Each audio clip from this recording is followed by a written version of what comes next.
Hop. Ekskursiyalarimiz davom etmoqda. Qosil Javharani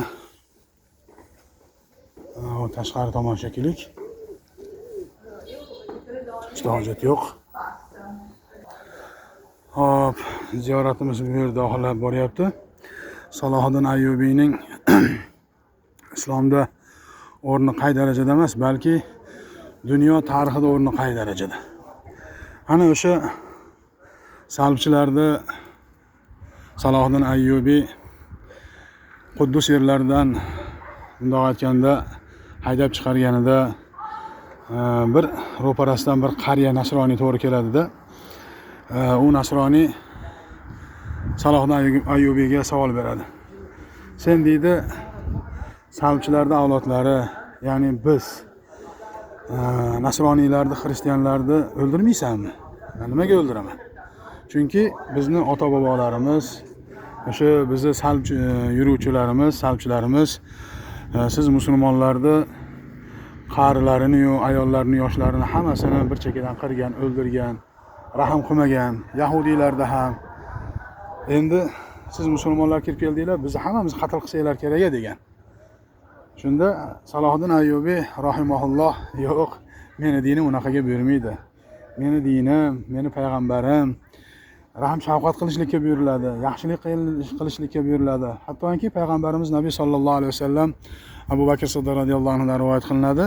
Rasululloh sallallohu alayhi vasallam o'sha davrdagi lashkarni biror joyga, sariyaga, g'azotga jo'natadigan bo'lsa, 5 narsani ta'kidlardilar.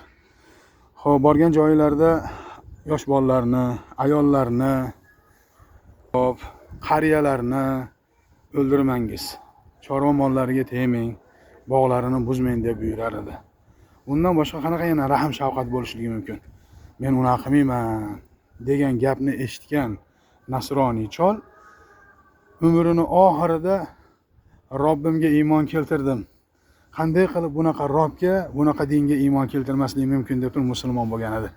Salohiddin Ayyubiyning salohiyati, Salohiddin Ayyubiyning bundoq aytganda dinda muhabbati shu darajada bo'lgan ekan. U kishini Alloh rahmatiga olsin, oxirgi manzillari Suriyada, Dimashqda, Ummaviylar masjidida bo'lgan umrlarining oxirgi kunlari va ana shu Dimashqda, Suriyada qabrlari ham o'sha yerda Ummaviylar masjidining atrofida joylashgan.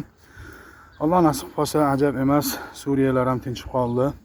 Nasib qilsa u yerlarga ham bu zotlarni ziyoratlariga Alloh taolo nasib qilsa, shunchasini nasib qildi. Allohdan so'raymiz. Albatta ularni ham ko'rishlikka, u yerlarda ham ziyorat qilishlikka Alloh taolo bizlarni nasib qiladi. Bizni kuzatib boring, hali sayohatlarimiz tugagani yo'q. Xo'p, mashallah. Mana bu o'sha atiqa masjid, mana bu demak aytganimizdek Salohiddin Ayyubiy qal'asini Misrda, Qohirada eng baland joyda joylashgan nuqtasida turibmiz.